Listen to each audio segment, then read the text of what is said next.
So today, third lecture. As you recall, first lecture, we tried to give a bit of the context to the course. So we described the reason for the course, what we would cover. We also covered some very essential points like the productivity paradox, business IT alignment, digital transformation. This gap between business and IT, what were the different layers between it? We already discussed the first part of the chaos reports from the Standish group. And then last time, second session, we took a deeper dive into the different types of information systems that exist. There are many ways to cover that. There are many ways to discuss that. We concentrated on two main types, like the horizontal one with the TPS, MIS, DSS, ESS. We focused on some specific ones, some specific types like GDSS, GIS. And then in the second part, we also focused on the horizontal typology, ERP systems, their predecessors, MRP, supply chain management systems, and CRM systems. And then we covered some management challenges, like this functional fit analysis, for instance, very important, very crucial when managing information systems in a business context. Are there any questions related to that first lecture or that second lecture? Don't hesitate. If you have a question, probably someone else sitting here has the same question, so don't hesitate. If not, I would like to also give you a bit of kind of examples of possible questions that might come up during the exam. Often I get questions from students, but how does the exam look like? Well, for the exercises, you will get plenty of examples during those 3 sessions. For the open-ended questions, I often give some hints and some tips during the lectures itself, like this might be a good question, this might be a good question. And for the multiple choice, I have prepared a few examples for you. So if you want, you can go to VUB Lab, scan the QR code or enter the event code. And I've prepared 2-3 multiple choice questions for you related to last lecture, the second lecture. It's anonymous, so you will not be, of course, you will not be penalized if you have it wrong, or you won't get even bonus points if you have it correctly. But it's interesting to see what you captured from that lecture.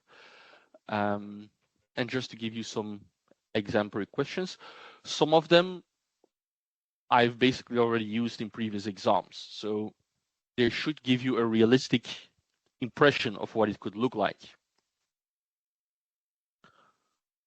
I guess we are with around 40 people. So once we are at 30 people or whatever, I will open the first question, unless I see that 27 is the max.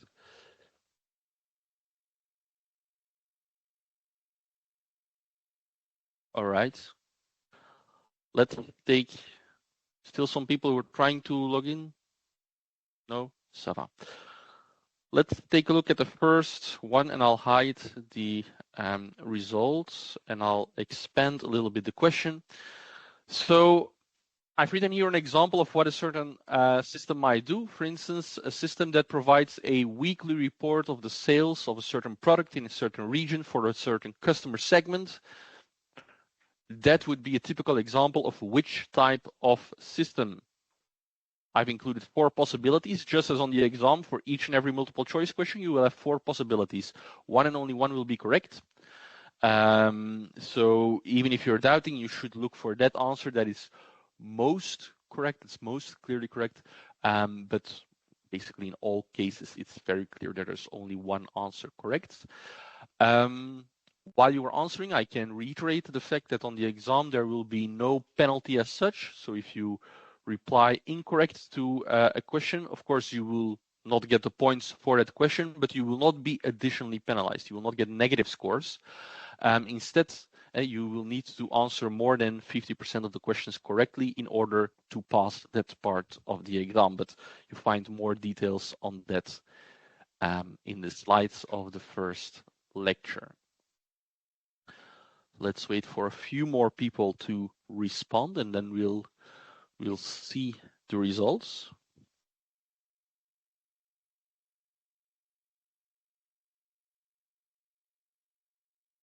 But I'll wait until we have 25, and then you get quite some time to reflect and to think, unless Yeah, voila. Let's have one more. Brilliant. Let's look at the wisdom of the crowd. And there's a clear answer. I mean, some people are, or please, there's some kind of a doubt in the room between MIS and DSS, but it's clear to most people that it will not be an executive support system. Indeed, that's more kind of a dashboard with very high level KPIs such as the cash flow, the stock price, and so on. It's not a TPS either, because this is a report generating system. So it's not a TPS, but a TPS is about transactions that are processed. So it's one of those two, which is a report generation system. We have the management information systems and we have this decision support systems. The difference between the two is that management information systems, they provide fixed regular reports. They are predefined, always the same, for instance, on a weekly basis, whereas the DSS reports, they are designed to really provide answers to very ad hoc, specific questions and decisions. They are not predefined. They allow more user interaction, the input of an analytical or a statistical model. So this is indeed the correct answer. The majority was correct. It's nice that here there's a clear majority which is correct. When we see that in January, we often see percentages which are less favorable. But voilà, just to indicate that I'm already glad that now at least the majority of you has the correct answer. Let's look at another question. Which systems will be primarily which system will primarily contribute to the reduction of the bullwhip effect? And then we see 4 possibilities from the other typology that we use. So you can choose between a CRM, a CSM, GDSS, and a GIS. Should not be too hard. Probably it's easier than the previous question. So again, let's wait for around 25 answers to come in.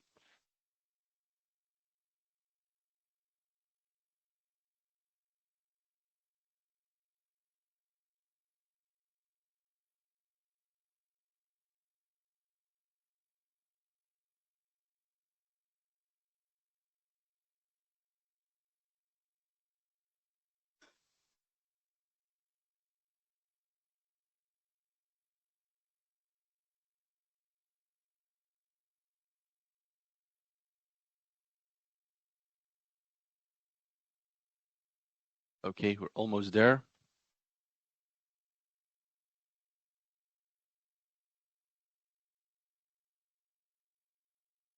Let's see if we can get one more. Voila. And very good. Again, here the majority is correct. Well done. So it's logically or quite evidently it's an SCM supply chain management system, because this is a system which manages a supply chain, as the title already says. It's about exchanging information between the different players in a supply chain, and that increased information between the different players in a supply chain that allows you to decrease the bullwhip effect. And when we saw, for instance, that beer game example from Peter Senge, what he showed in his book and in his experiments is that the lack of information causes in almost all supply chains to have these bullwhip effects. Yeah? Small changes at the end of the supply chain at the customer level, they propagate, they become bigger and bigger and bigger the more you go upstream, the more you go to the first part of the supply chain. And one way to avoid it is by exchanging information, and information systems are very good for exchanging information. So yes, very well done. Let's take a look at the last question. Which of the following items is no typical characteristic of an ERP system? It provides integration of data, it provides integration of best practices, it provides a good adaptability to companies' own business processes, or it provides coverage of all activities within Porter's value chain. Yeah. What is important when you have a multiple choice exam, for every multiple choice exam, but also for the one related to this course, is that you read the question very carefully. So in this case, it says which of the following is no typical characteristic. Yeah. So 3 of them will be a typical characteristic. 1 of them will not be one. And so the correct answer to this question is that characteristic which is not applicable to an ERP system. Again, when you're facing a little bit stress, when you're doing the exam. I know some people might skip that part of the sentence, but it's very important that you read all those questions very carefully. Very good. We have a lower response time, so that's good. People answered more quickly. So let's see. And also here, very good. The majority of you is correct. So what we basically said is ERP systems have two main advantages, the integration of data and the integration of best practices. So these are not the answer to the question. What they also do is, by definition, is that they try to cover everything within a company. So all activities that are present within Porter's value chain. But one of the significant drawbacks, one of the significant challenges that are associated with the use of ERP systems is that it's not so easy and that it's very costly to adapt an ERP system to your own business processes, to the particularities and the idiosyncrasy, as it is called, of an own organization. And then we saw this functional fit analysis where it's mostly advised not to do that, not to adapt your system to the business processes of an organization, except in which case are we, sorry? The company could create its own system, yes, of course, but then by definition, you will probably adapt your system to all your business processes. But we basically said, due to this phenomenon, that ERP systems are not easily adaptable to the business processes of a company, the general line to take is we do not do it. We do not adapt a system to our business processes, but rather we adapt our business processes to those that are already embedded in the ERP system, except in one case. When do we adapt the ERP system? Yes, indeed. When that particular process provides us a competitive advantage, then that is a valid reason to say, well, here we overrule the best practice, the standard practice of adapting our own processes to the ERP system, because this process provides us a competitive advantage. Then we say, well, we will indeed keep that process in our organization and we will make sure that the system adapts to that. Okay, very well done. Thanks a lot. So I hope this provides you a bit of an example of how some of those multiple choice questions might look like. Having said that, let's continue with the real lecture of today. So today we will take the next step and we will ask ourselves, now that we know why the systems are necessary, we know which systems exist, how do we actually build them? How do you go ahead? And that's then called the development of enterprise applications, or alternatively, it's called the systems development lifecycle, SDLC, the systems development lifecycle, the phases through which you need to go in order to develop an enterprise application. Developing an enterprise application is kind of a project. So basically, we're doing project management here. You can do project management in all kinds of activities. You could build a house, that's a project. But you can also develop an information system, an enterprise application.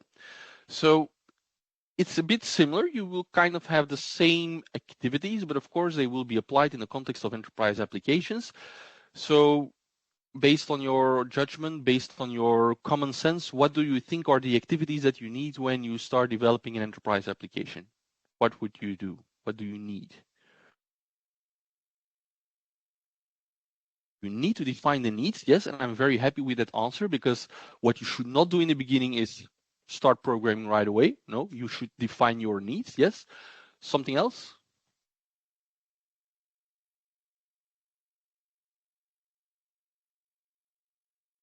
You need to make this make decision, yes. Other suggestions?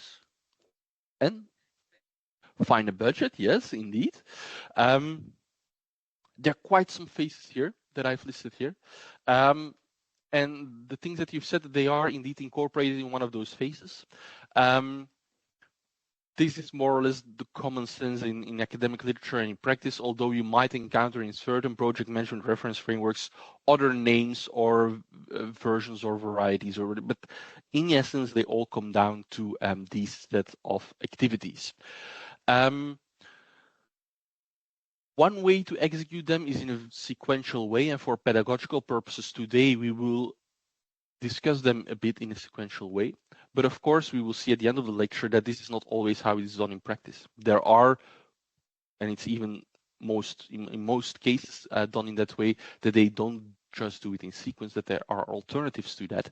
But pedagogically speaking, it's much easier to take them first sequentially.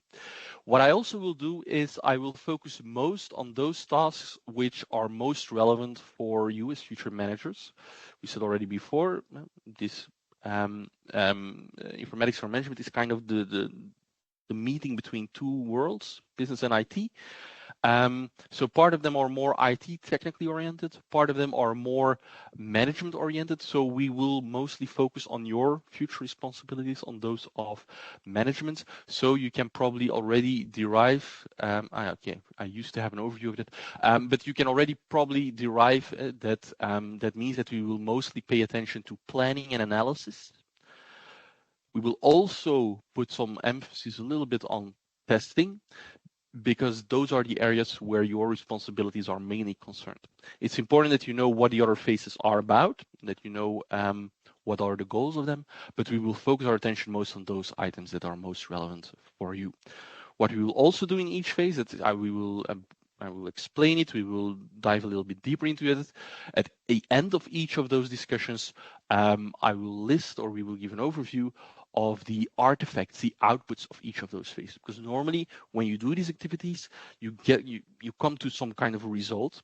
And it's important that you know what do we do in each of those phases and what is the outcome, what are the artifacts or the outputs. Yeah. So let's start with the first one, the planning. And that is very crucial. Very crucial because even when you're building a house, you also need to do some planning. Those of you who ever build a house, you will, I guess, agree with that. So before you put any stone, before you put any line of code, you need to make a planning, because an IT project is just like some other projects. It's very complex. It's not straightforward, as we discussed before, might take many years, might take a lot of money and resources. So you need to plan adequately. Most plans are wrong, and that's as such not a problem. It's better to be vaguely right than precisely wrong. So, but you need to think up front. You need to think up front, how do we think we will plan, and then you can adapt accordingly while you actually enter into the project. So the fact that it's not 100% correct is not a problem. The problem is not having a plan. The goal of a planning phase is to go to some kind of a business case. And that's also why I said, okay, we will focus on those areas most relevant for you. Planning is about making a business case.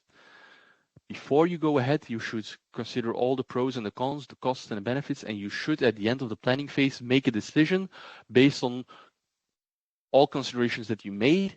This is a good business case. This is something that will provide us more value than it will cost. How do you do that? Well, first of all, and we will go through each of them briefly, you need to make sure that you have a good alignment of your project, what you will develop, and your business goals. You need to have a clear scope. You need to analyze the costs and benefits. You need to make sure that it's feasible. And you also need already a first overview of all the things that you actually need to do and the resources you need for that. One way to think about that is, again, going back to this scientific domain of business IT alignment, where it's no rocket science, but it's important to know that in an ideal world, your organization has some business goals, things that you want to achieve. It might be important for certain companies, retail banks and many others, for instance, to have or to make sure that they have a good enterprise reputation, that they provide, that they want to give the image of taking leadership in the industry. Might be that organizations, board of directors, that they take that as one of their business goals. Well, that has some implications for the IT goals that you should formulate in your organization. For instance, if you want to come across as a company that has a good reputation, that can be trusted, then of course you need to make sure that your platforms, that your services, that they can resist and recover from attacks. So when you know that, you know, okay, when we will develop a new enterprise application, this is one of our key goals that we should take into account. If you're a smaller company, you're a startup, and you're just trying out some stuff with non-sensitive data, you might say, well, this is maybe not a key point yet. So you might devote less resources and less attention to that. A lot of companies, this might be a relevant kind of relationship. So business goals, they drive your IT goals. IT goals, they should support your business goals. And of course, you will not only have one goal in your organization, you have multiple goals, you have multiple IT goals. I've just listed some goals there based on this, on these authors that you can browse through them at home. But some of those are very straightforward, but relevant, and you should think about them before going into any kind of project. What are your top goals? Have a good reputation, make sure that your customers are happy, make sure that you comply with external laws, make sure that you're always available, that you're always up and running, make sure that you have the best products. I don't know what, but I mean, you can envisage a lot of goals. Ideally, an organization should prioritize some of them, and that should be translated into relevant IT goals. I mean, resources are limited, time is limited, so you should really devote your attention to those goals which are prioritized, both on a business level and an IT level. And that means that ideally you should make kind of a mapping between them. Yeah. So if you have business goals and you find frameworks where you have strategy formulations and where you can generate a lot of business goals, and you also have some frameworks which will allow you to generate a lot of IT goals, well, first of all, you should be aware before going into any project, what are my primary business goals? And then you should have a list of your IT goals, and you should consider, okay, to which extent do we support with our IT goals or business goals? And a very simple way to do that is to make this kind of matrix where you say, okay, we look at our business goals, we look at our IT goals, and we see to which extent they support them. Some of them will be a primary driver for our business goals. So some of these IT goals, they will be very important to realize a certain business goal. Some of them, in some cases, it might be only secondary, so not so important, but that at least already gives some kind of a prioritization or some kind of distinction between which project should we definitely do, which projects might we do, and which projects are not so relevant to do. So if you already do this first mapping, and okay, it looks straightforward, but if you have these brainstorms and if you have these reflections, often a lot of discussions come up. It might already give you a view like what's important in our organization, how can we support that from an IT point of view, and what does it mean for the projects that we want to execute. If you are planning to undertake some kind of a project where you basically say, well, it doesn't support the IT goals that we have, or it supports some IT goals, but they are not really providing support for our primary business goals, well, then it might already be a decision at the beginning of your planning phase that you say, we leave it here, we will not further embark on that. One way to do that a little bit more specific, and also one of those few management concepts which have passed the test of time in the sense that they have been formulated some time ago and they're still used today. One of those tools is the balanced scorecard developed by the Harvard Business School as well. Any of you, it's a tool that has been developed outside the IT world, but we can apply it also in this context. So anybody having an idea what it's actually about, what it means? Maybe you've seen it already in a previous course, maybe not. What is a balanced scorecard? It's a very popular management instrument.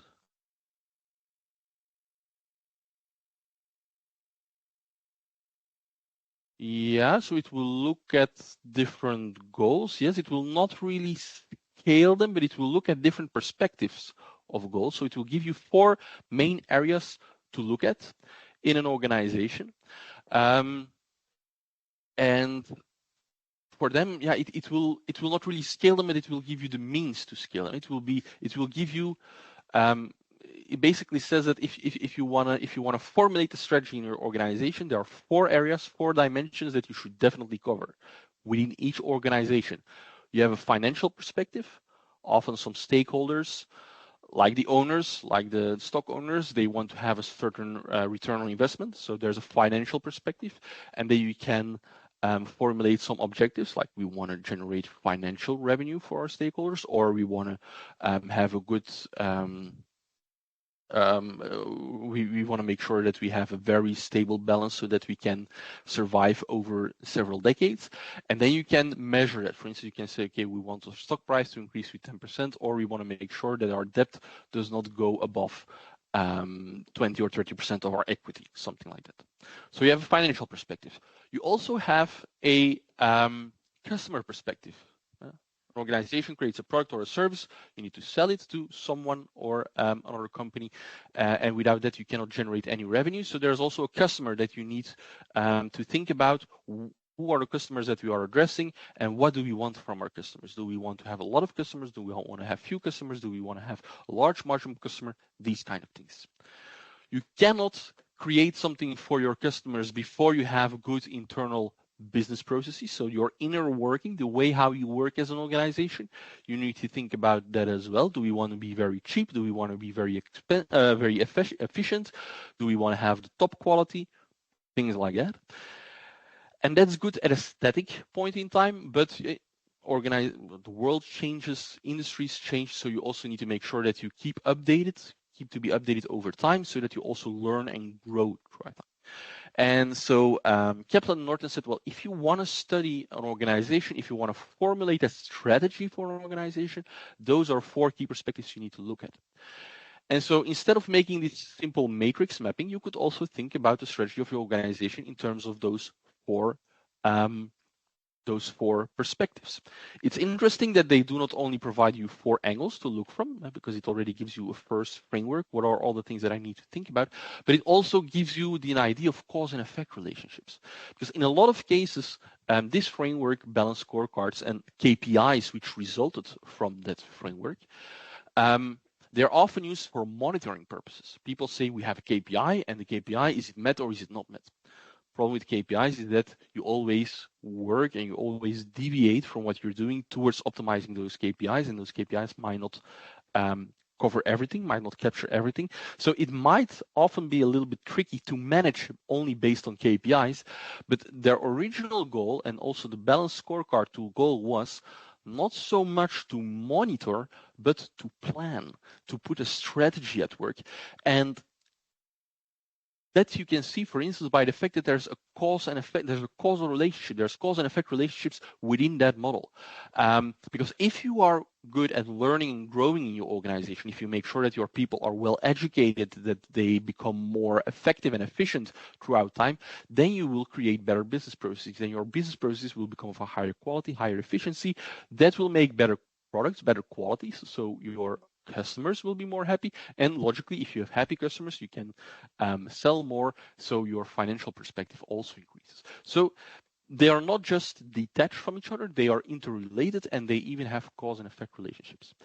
And that tool you can basically translate to an IT environment as well, and that's why some authors said, well, we can also look at something which is called an e-balance scorecard. So just as we made a mapping between business and IT goals, you can also translate a balance scorecard in an e-balance scorecard, where we again see 4 aspects, 4 dimensions. And I've drawn the lines a little bit between them to show the mapping. So the financial perspective, which is often the end goal for a typical organization, well, that's the corporate contribution for departments managing your enterprise applications. In the end, you want to develop enterprise applications that provide a corporate contribution, where management says, yes, this is something that we want, this is something that adds value.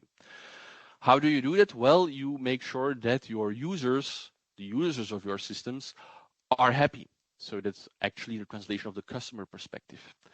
How do you create happy customers, happy users? Well, that's making sure that operationally speaking, you're working quite well. You have a high quality of operation, which is the translation of the internal business perspective.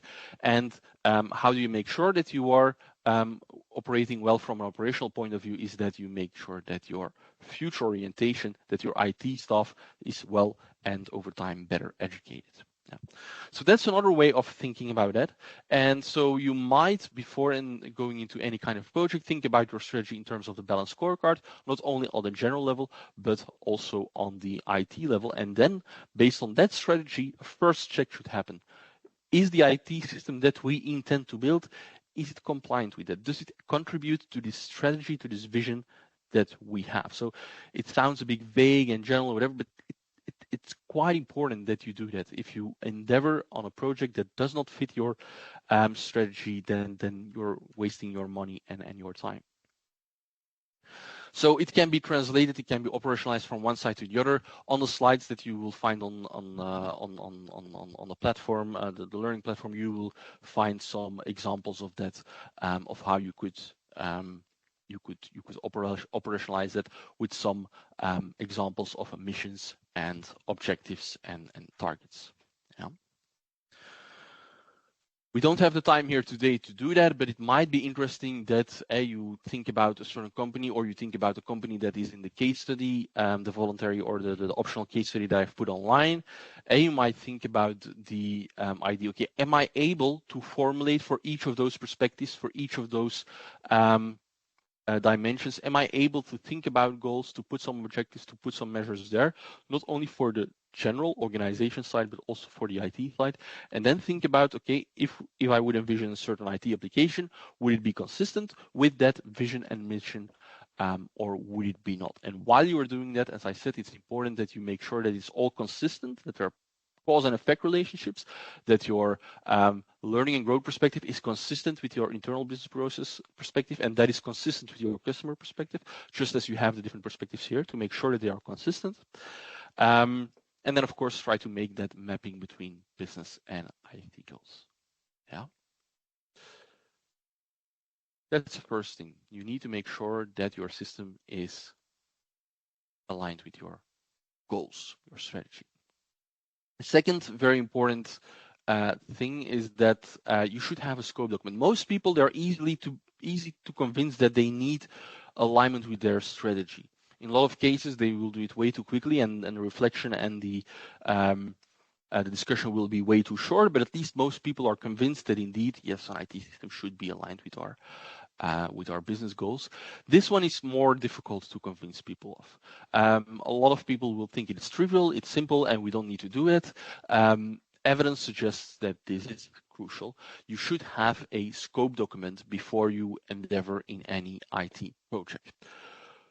What is a scope document? A scope document is typically a very short document, 1, 2, maximum 5 pages, not more, where you will highlight some key aspects of the project that you intend to start. First thing that you list there, so it's a scope. So scope says, okay, what's in there, what will be the content of the project. So the first thing that you should mention is, why are we actually doing this project? What is the problem that it will solve? What is the motivation for us to solve the project? If that is not clear, again, we should abandon the project. It's not just because we have some time left. No, it's because we have a problem. It's because we want to create something. That is why we should create a project.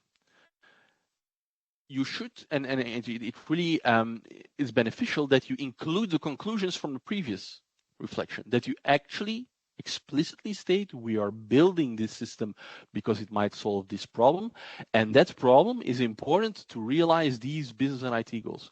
If some conflicts, if some problems arise later on in the project, you can always refer to that.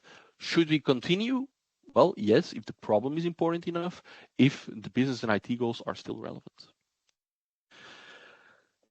Next to that, you should think about, okay, how will we actually contribute to that problem? So what will be the functionalities, the capabilities of the system? What will the system do? Who will be involved? High-level assessment of timing. But, I mean, just to assess, like, do we think it will take us a few weeks, a few months, a few years, just to have all the thoughts on the same line? The fact that you also already try to think about what are the anticipated benefits. So, okay, we will try to solve a problem. We will try to do it in this way, but what will then be the benefits? How will the system contribute to our goals, to the problem that we want to solve? But most importantly, and the most important part is in the end, a scope document is very important to define what is in and what is out of the project. One of the key reasons why a lot of projects fail is that after some months and some years, people get different ideas. Often a lot of people are involved, so people have their own opinion. And it's very easy to put more and more and more things into the scope of the project. And that's tricky because it makes the project more complex, more expensive, longer to complete. Maybe those things that people add, they are not so much a problem. They might not contribute so much to the business and IT goals. So it's super important. It's super important that that scope document defines what is in scope, what will we actually do in the scope of this project, and what is out of scope, what will we not do. And it's important to formalize that, to have that in some kind of a document, not for the sake of bureaucracy, but to refer to it when later on discussions arise. A well-known idea or concept that is that every IT project manager will recognize is this idea of a scope creep.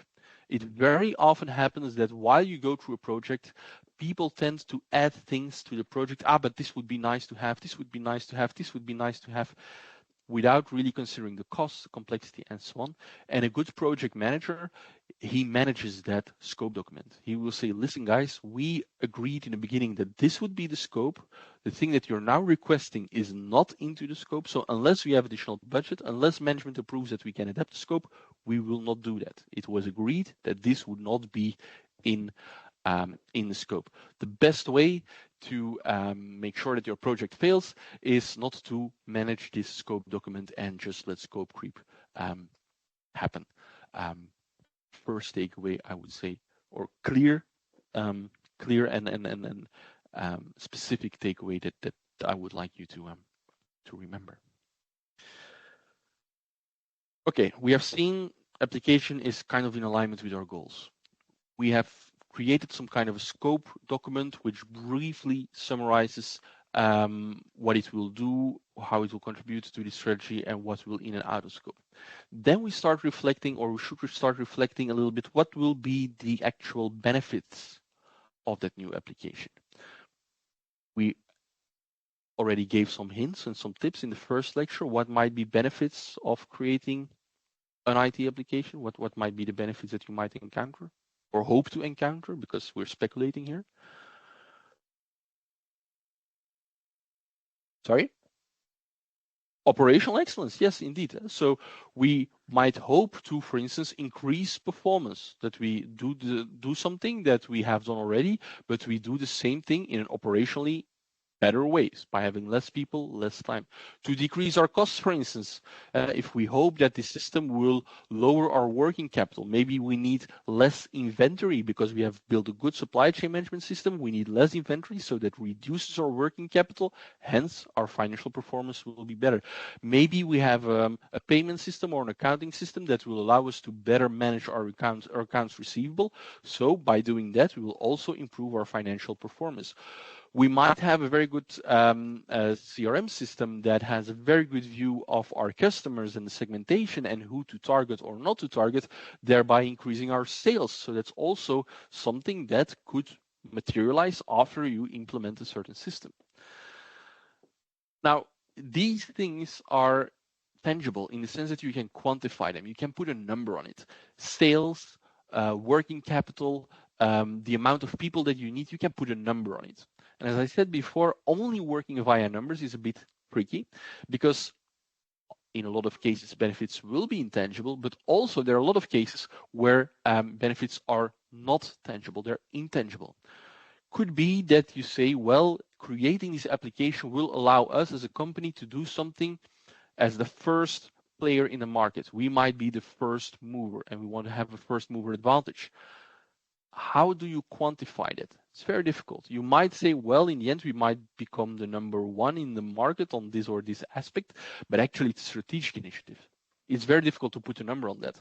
If we say, well, we want to make sure that we have the happiest clients in the industry, so we want to increase our customer satisfaction, okay, you might put a KPI in terms of the satisfaction rate when you run a certain survey, but to translate that in a real tangible contribution for your company might be a little bit more difficult.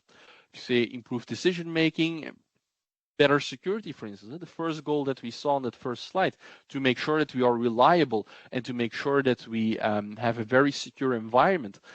I mean, it does not provide you additional money, But for a retail bank, this is crucial. If they do not have the trust, if they do not have the guarantee that they can provide security to their applications, there will simply be no customers. So those are very relevant benefits, but often, unfortunately, they are not tangible. And that makes it difficult to make a good business case, because that means that you should also go for partly a narrative part in the business case and not only a quantitative part.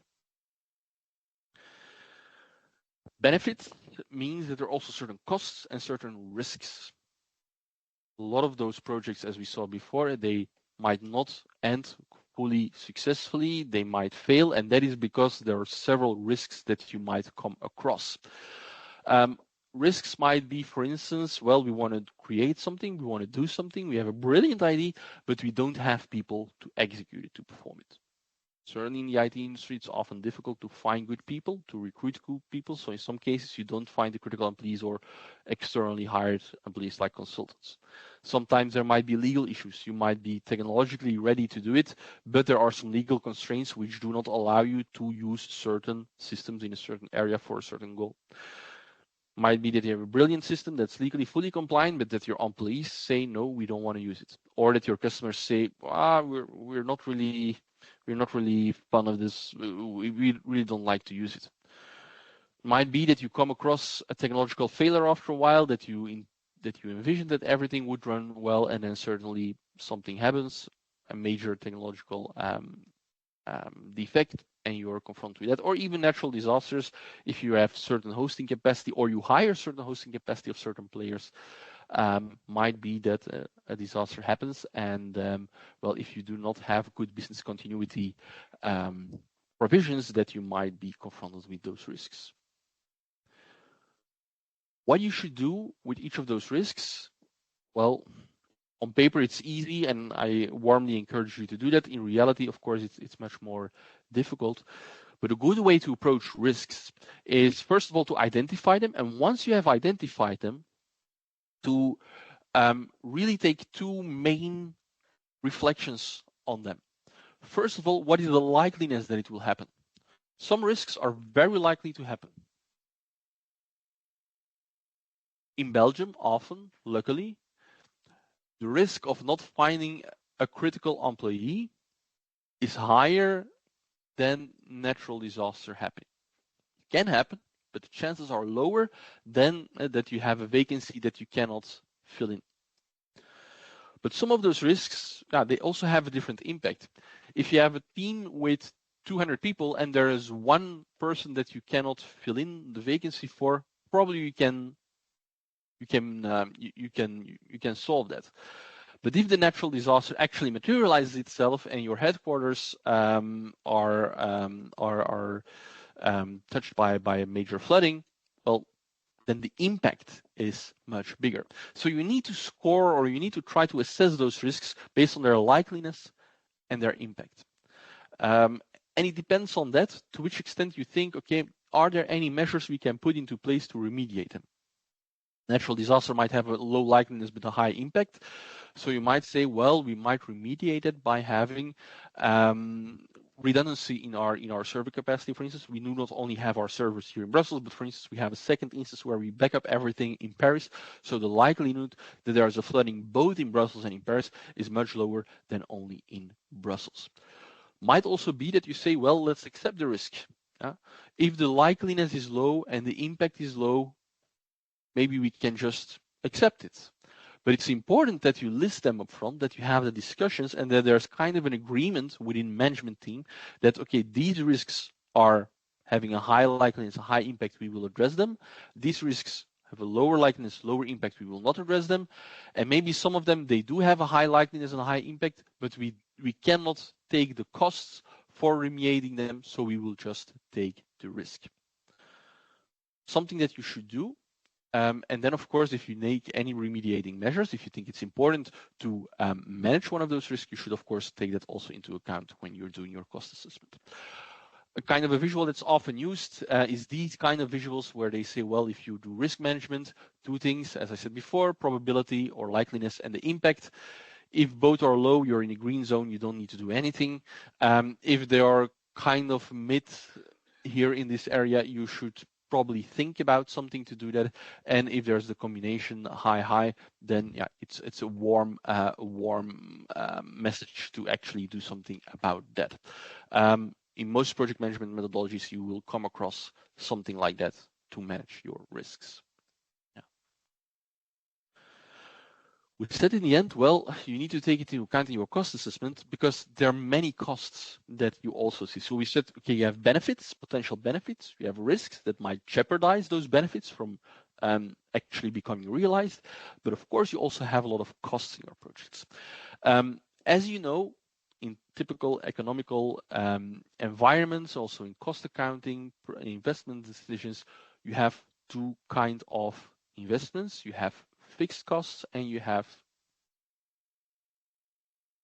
variable costs. Yes. So we have one-time costs and we have recurring costs. That's a translation into the IT world. In every economic problem, you will see you have the fixed cost, horizontal line, and you have the variable costs, which increase. Could be linear or not linear, but that's basically the distinction that you have.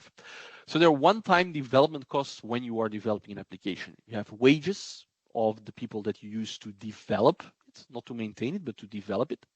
You have equipment and hardware that you need to acquire, and then afterwards you will need to maintain it. That's the continuous cost or the recurring cost.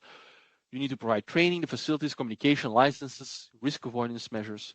So, but once you are developing it, all the efforts that you do for really developing it, creating the product, normally you can consider them as a one-time cost. Of course, there are also recurring costs, costs that keep on coming back as long as you use the product.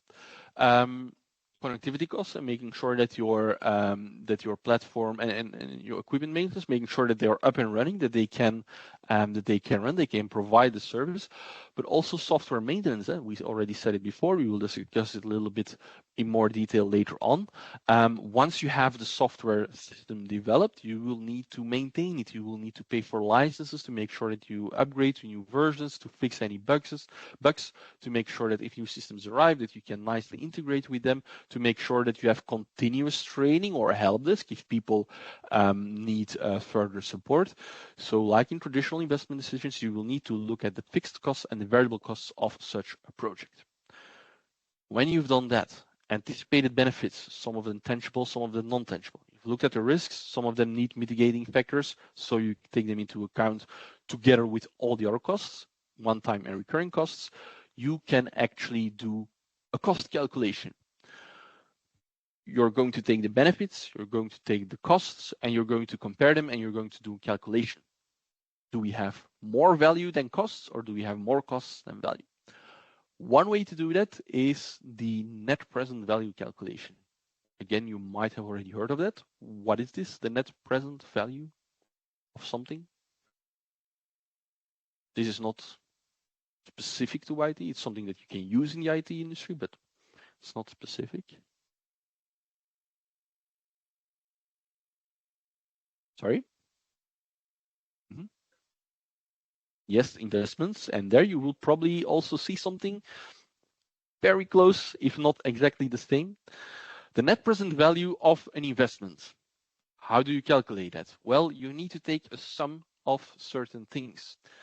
You need to take the sum of the net cash flow of certain periods. And the net cash flow is all the benefits minus the costs. So in the first year, we have these benefits, these costs. We deduct the costs from benefits, and we have a net cash flow. Hopefully positive, sometimes negative.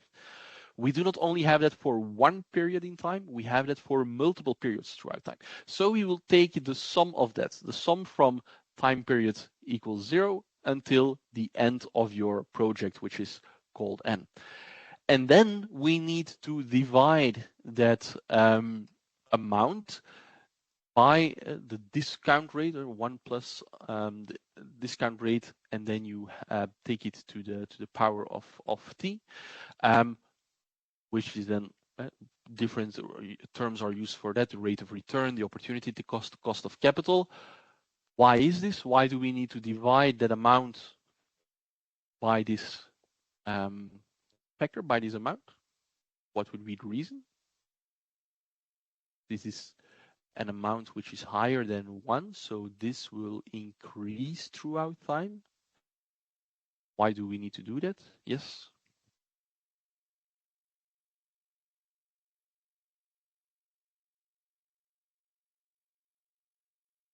Yes, you have indeed, you have time-dependent effects of money.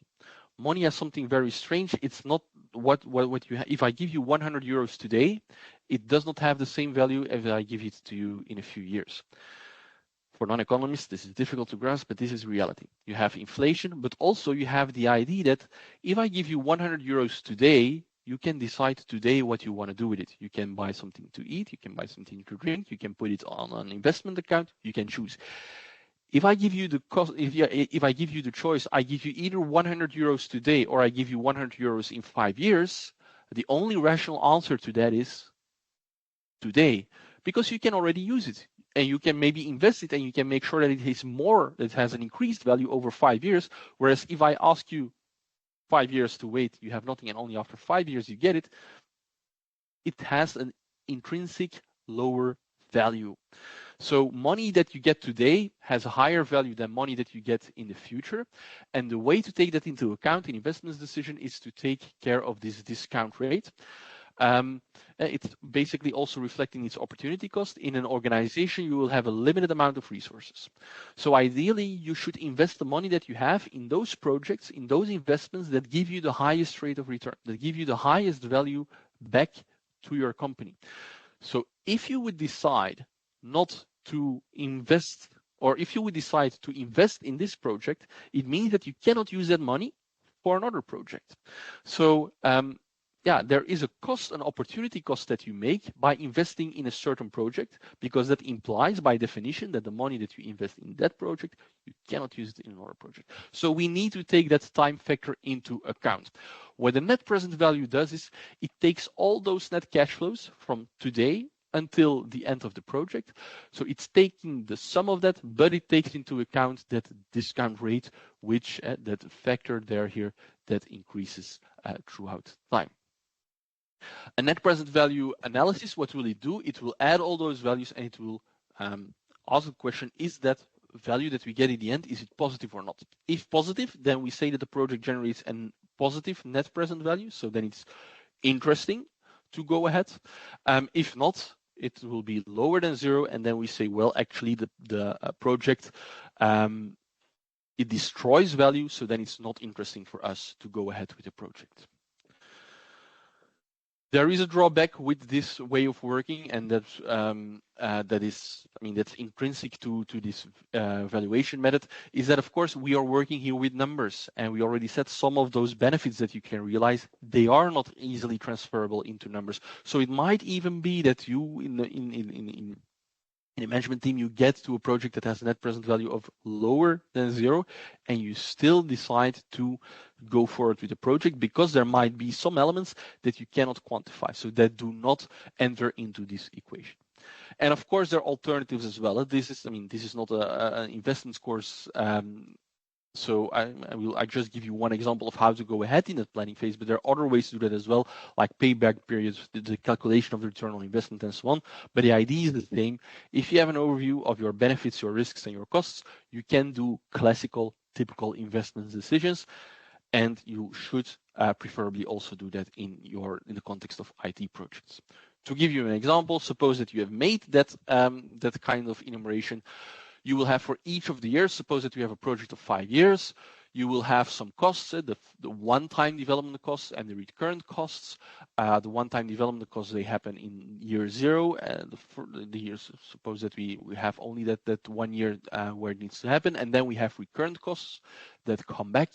We have benefits, they are not realized in the beginning, they only realize as we actually use the application. So in each of the years, we take the sum. So we start negative. We here have positive cash flows. And then we divide them through this opportunity costs, or the value or the time value of money. And so here I used 5% as a discount rate. So you see that the further you go, the lower actually the amount calculated back to the value of today gets, and if we then add all of them up, we get a total net present value. In this case, with these generated numbers, you get a positive net present value, but of course it depends on the specific numbers that you have in your case. Yes. Yeah, it's because like often in accounting people use the brackets to indicate a negative amount. So you basically what you do in the beginning of the project, you invest a lot. There's outgoing cash flow. There's no incoming cash flow. So you spend money. Afterwards, you hope to get money, and so the bracket is for negative amount.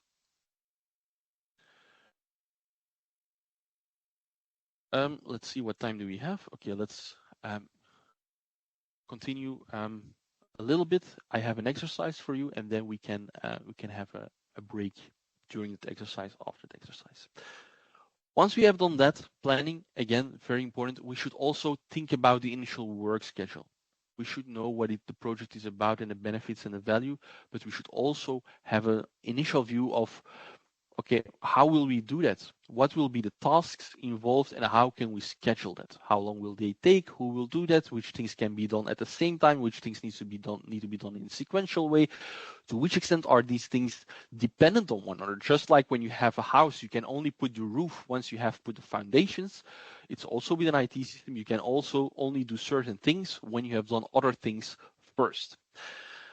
In project management, there are some traditional techniques you can use for that, and certainly in IT projects, 3 techniques are very frequently used. That's the work breakdown structure, or the WBS, the PERT charts, and the Gantt charts. A work breakdown structure is the easiest one or the simplest one. It's not easy, but like in terms of representation, it's the easiest one to understand, because it's nothing more than, as the title says, it's a breakdown of the work and you put it into a fixed structure. So you're just going to split up tasks. You say, we have all these tasks that we need to do from the beginning till the end. And then each of those tasks, we try to split them into subtasks. So we're going to split up the big problem into smaller problems. And that's already a very interesting exercise, because you're starting to reflect, what are all the problems? What are the small things that we need to solve? That's it for a work breakdown structure. Ideally, optionally, you would also think about, okay, how long would it take? Some challenges, some problems, some tasks are easier, can be quicker done than others. How will we allocate that? How many experts of a certain domain do we need? And depending on the availability of certain experts, where can we allocate that? And what are the dependencies? Very important, because having people available at a certain point in time also needs to be mapped to the dependencies. If I can only put a roof after I've put the foundation, then it doesn't make sense to have the roof specialists at the beginning of the project, because you know that you only need them at the end. So that already gives you a first overview of, okay, what are all the things that we need to do? A more advanced way of planning your system is this one. It's called a PERT chart. And it's already a little bit more advanced, but it allows you also already to do some kinds of analyses. A PERT chart, what will it do? It will not just make a list, it will make a more advanced visualization, in the sense that here, as an example, as a general example, what you see is that various tasks, A, B, C, D, E, F, G, H, they are listed. So they're called A until H. But there's some additional information depicted in that graph as well. The duration is depicted. So above each of the tasks, there's duration. This task, for instance, takes 10 units of time, for instance, 10 days. This one 20, this one 5, this one 10. We do that for all the tasks. We also indicate their dependencies. The dependencies, they are indicated by the arrows. We can only execute task B after we have completed task A. We can only execute task C after we completed task B, just as we can only complete task H after we have completed task A. Yes. So we list them, we have the duration, we have the dependencies, and once we know that, we can start doing some derivations, some implications. We can look at what that means. We know, for instance, in this graph, that all the activities from B until H, they are all dependent in one, directly or indirectly, to A. So task A needs to happen first in any case, and it takes 10 days. So it could start at the first day, it ends at the 10th day. And that's both the early and the late start finish, in the sense that it's the only way we can do it. We need to start with A, so it will in any case start on day 1 and it will end at day 10. And then in the 11th day, we can start with task F, we can start with task H, we can start with task B. And then again, this one doesn't take 10 days, but 20 days, and we can make the calculations of the start, of the end dates based on these durations. But then something interesting happens. You see that here, these early start dates and these late start dates, here they're always the same. But here we see that they deviate. We see that the early start date here is 11, the late start date here is 31. And also here we see the early start date is 11 and the last or late start date is 26. Why is that? That is also that is an implication, that's a consequence of the fact that you have different dependencies. Because in order to start and to complete task E, there need to be 3 tasks completed: G, D, and H. D, well, it can only be performed after C, after B, after A, but H can already be performed and only has the precondition of A. So that means that here we have a bit of flexibility. We have a bit of slack. We could decide to start executing activity H immediately after activity A has been completed. But we can also decide not to do it immediately and to wait a little bit. Because we know that at the earliest point in time, we can start activity E at date or at moment 46. So there is no reason for us to do it immediately, or we are not forced to do it immediately. We can actually wait until the moment that we are at point 45. That's the last point in time that H should be completed in order not to delay the overall project. And so that means that we can choose whether we would start executing a project at day 11 or day 31. Meaning that we have a float, we have a slack of 20. We have a bit of flexibility. And that's interesting, I find, most people find, because here we see something which is called the critical path. This is the critical path of the project, meaning that here we see that if any delay happens, it will delay the end date of the project. So if you are managing a project and you see that something is happening in one of those tasks and you want to make sure that your project ends on time, this is a moment where you want to intervene. This is a moment where you want to closely monitor. Here, okay, you have a bit more slack. Suppose that you don't cut all the corners and you start on day 20, but there is a few days of delay. It doesn't matter so much. As long as it's finished by day 45, you're good to go and you will make it on time. But this is not the case for those activities. So instead of a work breakdown structure, which is mostly a listing and already some first reflections, this way of putting your planning, initial planning, already gives you an idea. What are the critical points? What is the critical path in a project? And so that will help, because you know that these tasks, if timing is important in your project, these are the priority, and you should make sure that there's always someone here to execute it on time. Whereas for the other ones, you have a little bit of flexibility. And so a good project manager, he will study that. He will take that into account. He will visualize it. And well, the fastest time that you can execute a project here is on 65 days.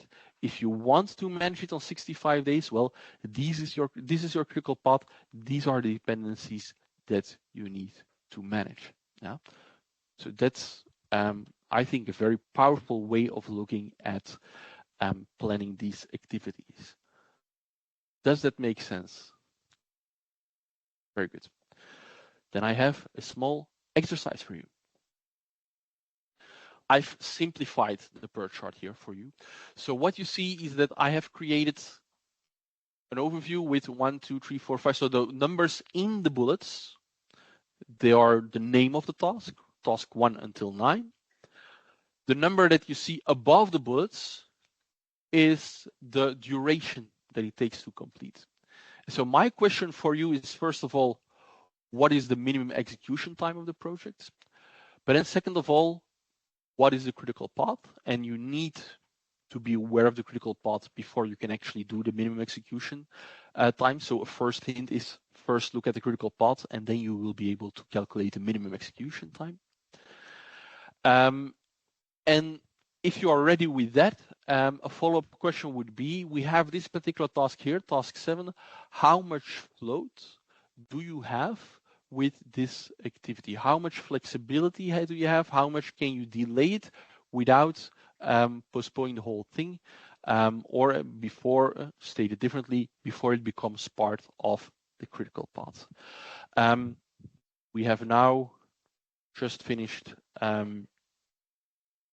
first hour, so I would suggest that we take a break here. You can think about the exercise as well. We will take a bit of a longer break so that you can actually take a break and reflect on the exercise. So I suggest that that we take 15 minutes instead of 10 minutes. So think about it, discuss with your neighbor, take a break if you need, and at 20 minutes past 7, we convene again and we will discuss the solution. All right. See you in 15 minutes.